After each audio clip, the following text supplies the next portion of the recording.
একটা ছেলে পড়তে এসছিল কলকাতায়। তো এখানে এসে রীতিমতন কোনো কারণে একজন মেয়ের সঙ্গে যাতায়াতে মেট্রোতে পরিচয়। আচ্ছা, কোনো কারণে সেটা আমাকে যতটুকু বলেছে সেটা থেকেই আমি তোমাকে বলছি। হঠাৎ আমার চেম্বারে এসছে, মেছেদা চেম্বারে। খুব আপসেট মেয়েটা, এই ছেলেটা, ভুল বললাম, ছেলেটা ভীষণ আপসেট। ছেলেরা ন্যাচারালি কাঁদতে পারে না, আর যখন কাঁদে হাউ মাউ করে কাঁদে। কিছু কিছু ছেলের ক্যারেক্টার এরকম হয়, রাগ হচ্ছে ভেঙে দেবো, ফেলে দেবো, ছোট বড় কথা বলে দেবো, দুটো বাজে বাজে স্ল্যাং ইউজ করবো, কিন্তু ওদের বুক ফাটে তো মুখ ফোটে না, মানে চোখের জল খুব একটা বেরোয় না। আমার কাছে মেছেদা চেম্বারে এসে ছেলেটা ভীষণ ভালো ছেলে, ভীষণ ভালো ছেলে, এবং যে মেয়েটার সঙ্গে প্রেম করেছে মেয়েটাও নো ডাউট ভীষণ ভালো।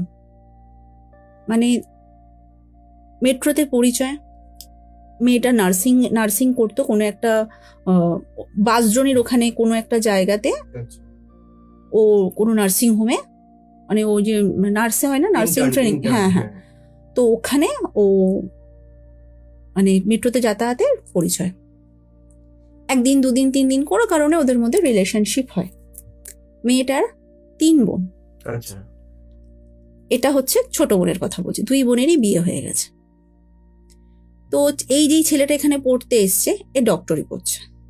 পড়তে পড়তে ওদের মধ্যে একটা স্টাইপিন ব্যাপারটা থাকে, মানে আমাকে বললো যে হঠাৎ করে দিদি, যে ও কিন্তু সব জানে, ডেন্টিস্ট, মানে ও যেটা নিয়ে পড়াশোনা করছে ওটা ডেন্টিস্ট নিয়ে। তো এই নিয়ে 2 বাড়িতে কথাবার্তা সব হয়। আমি মেয়েটার পেছনে প্রচুর খরচাও করেছি। মেয়েটা কিন্তু গরিব নয়, মধ্যবর্তী পরিবার, দুটোই প্যারালালি ফ্যামিলি, মানে এও গরিব নয় ওও গরিব নয়, মানে মধ্যবর্তী। তো আমি স্টাইপিনের যা পয়সা পেতাম, তো আমি মেয়েটাকে হেল্প করতাম। তার মানে এই না যে মেয়েটা আমার থেকে চাইছে, সেটা কিন্তু নয়।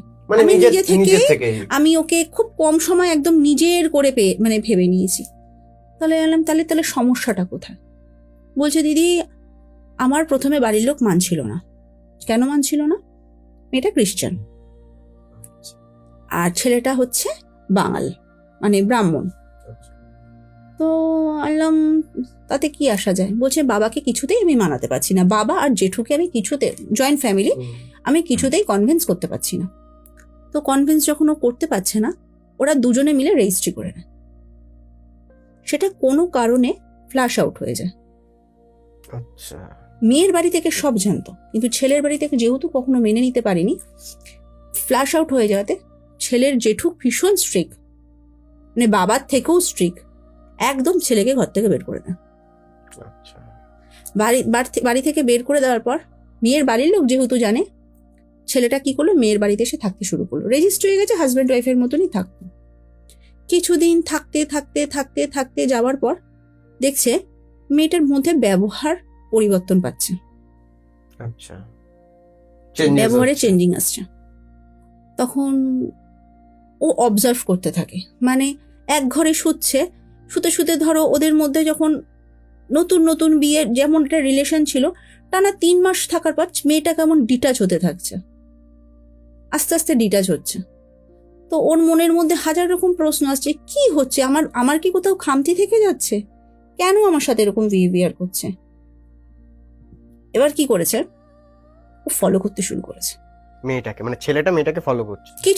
কিছু সিমটম ও দেখেছে, যে কোনোদিন ফোনের মধ্যে ফোন লক করতো না, এখনো লক করছে।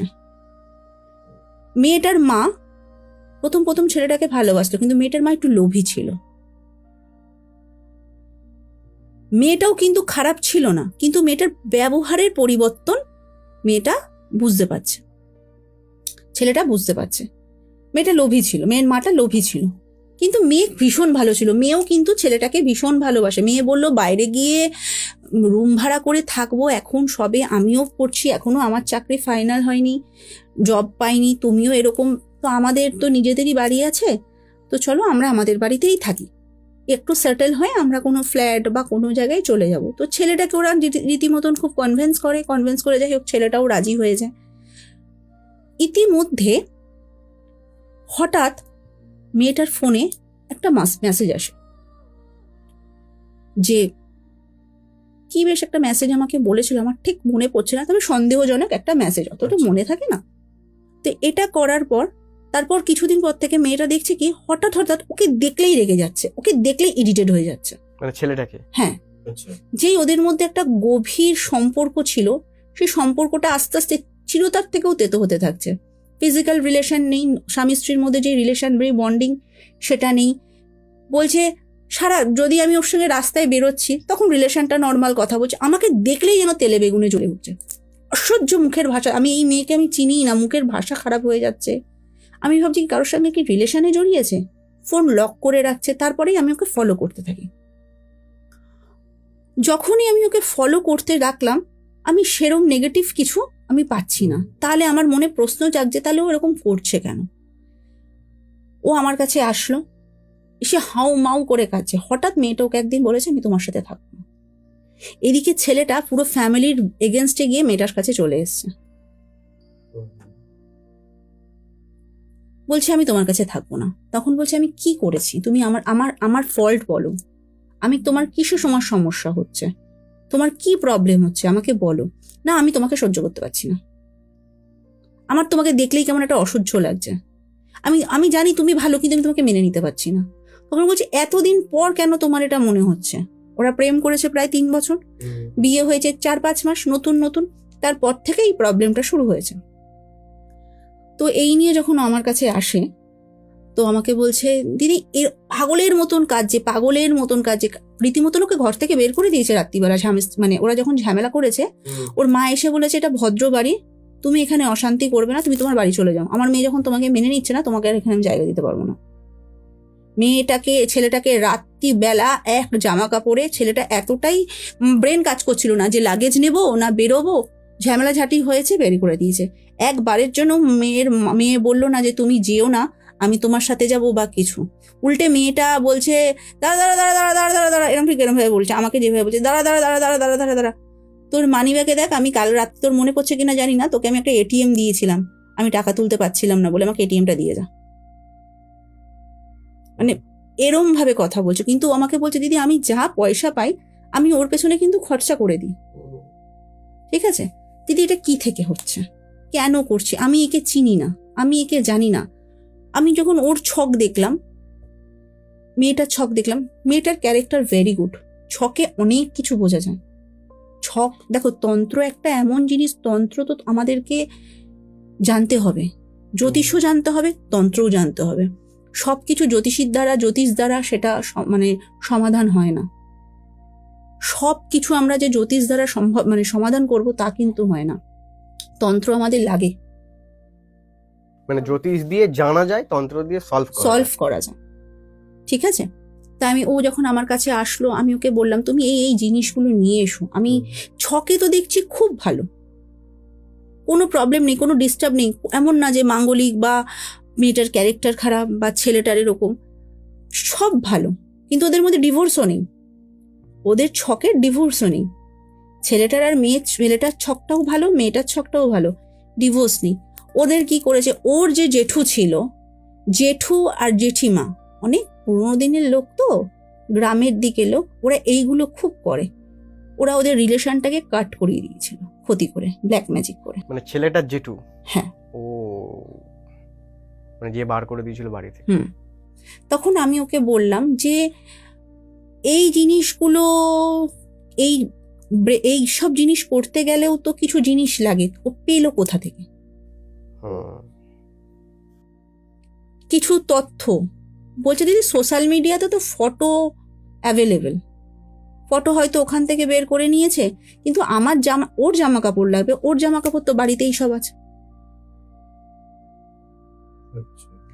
কি করেছে, ছেলেটাকে বেঁধে রেখে এমন করেছে, মেয়েটা যেন ওকে দেখলেই ঘৃণা পায়, তিক্ততা পায়, ওকে দেখলেই যাতে সহ্য করতে না পারে, এরকম কাজ করেছে। মানে কাজটা তাহলে ছেলেটার উপরেই করেছে না মেয়েটার উপরে? মেয়েটার উপর করেছে। ও আচ্ছা। ফটো দিয়ে মেয়েটার উপরটা কাজটা করেছে। কাজটা এরকমই করেছে যে মেয়েটা যেন এর সংস্পর্শে গেলেই একে দেখলে যেন ইরিটেট হয়ে যায়, বিচ্ছেদের কাজ করেছে। আচ্ছা। একে অপরকে দেখলে সহ্য করতে পারছে না, রিলেশনশিপ থেকে বেরিয়ে আসতে চাইছে, থাকতে পারছে না, কিন্তু অথচ যখন বাইরে যাচ্ছে তুই এক কথা বলছে, যেই ঘরের ভেতর ঢুকছে চূড়ান্ত অশান্তি। কিছুটা নেগেটিভ বাস্তুরও এফেক্ট পড়ে আছে, কিছুটা তো বাস্তুর এফেক্টও ওখানে আছে, কিন্তু ছক ওদের খুব ভালো ছক। এখন মানুষ কি করছে জানো তো, এক্সপেকটেশন মানুষের, ওই যে কেন বলছি এক্সপেকটেশন থেকে এত তিক্ততা বাড়ছে, ছেলেটার তো মেয়েটার উপর একটা এক্সপেকটেশন ছিল। এই ছেলেটাই যখন আমার কাছে এসে যখন আমাকে বলছে, দিদি আমি এর জন্য সব ছেড়ে দিয়েছি, মা বাবা, আমার ছোট বোন, আমার ফ্যামিলি, আমি চাই যেন একে শেষ হতে দেখতে, আমি ওকে শেষ হতে দেখতে চাই। কেন এটা বলছো? ওর যে এক্সপেকটেশনটা করেছে, ওই এক্সপেকটেশনটা তো ফুলফিল করেনি, ও সবার এগেনস্টে গিয়ে ওর সাথে বিয়ে করলো, তাই তো? বাড়ির লোক ওর মেনে নিল না, ব্রাহ্মণ পরিবারের, ব্যানার্জি পরিবারের ছেলেও ও কাকে বিয়ে করলো? একটা ক্রিশ্চিয়ান মেয়েকে বিয়ে করলো, সবার এগেনস্টে গিয়ে বিয়ে করলো, কিন্তু যার হাত ধরে বেরালো সে কি তাকে ঠিক করতে পারলো? কিন্তু আমি যখন ওকে বোঝালাম, দেখ এটা ওর দোষ নয়, ওকে করানো হচ্ছে, তখন ও গিয়ে শান্ত। ও যে তিক্তটা থেকে আমাকে বললো যে তুমি এমন কিছু করো, ওর কিন্তু এইটা আমাকে বলেনি যে তুমি এমন কিছু করো ও যেন আমার কাছে ফিরত আসে, তুমি এমন কিছু করো আমি ওকে শেষ হতে দেখতে চাই। মৃত্যু চাইছে না, কিন্তু আমি যতটা কষ্ট পাচ্ছি যেন সে ততটা কষ্ট পায়।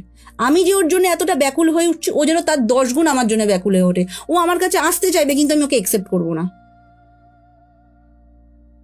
কতটা তিক্ততা, কেন আসছে তিক্ততা? অনেক ওর কাছ থেকে এক্সপেকটেশন করে ফেলেছে। একটা ছেলে বা একটা ছেলেরা না খুব চাপা হয়, মেয়েরা কেঁদে কেটে সব রকম ভাবে এক্সপ্রেস করতে পারে, ছেলেরা পারে না।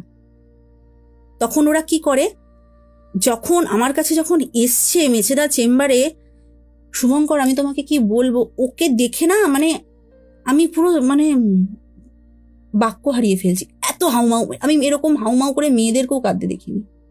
কেন কাঁদছে জানো? আজকেও না ঘরের আছে না ওর বাইরের আছে, দুটো দিকই গেছে, সব শেষ। ওর বাড়ির লোক ওকে মেনে নিচ্ছে না, কারণ ওটাকে মেনে নিচ্ছে না কেন, এটা তো প্ল্যান করেই ও জেঠু জেঠিমা করেছে।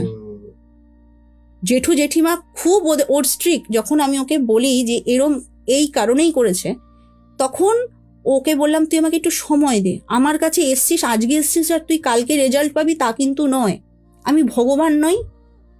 আমি কিন্তু আমার কাছে আজ আসলে কালকে রেজাল্ট পাওয়া যায় না, সময় নিয়ে আসতে হবে। আমি 2 নম্বরই চিটিংবাজি করতে পারি না, এই 1 মিনিট 2 মিনিট 3 দিনে কাজ আমি পারি না। আর আমি লিখে দিতে পারবো বাই অন ক্যামেরায়, কেউ আজ পর্যন্ত যারা বলে 24 ঘন্টায় কাজ, 1 দিনে কাজ, 3 দিনে কাজ, তাদের কারোর কাজ হয় না।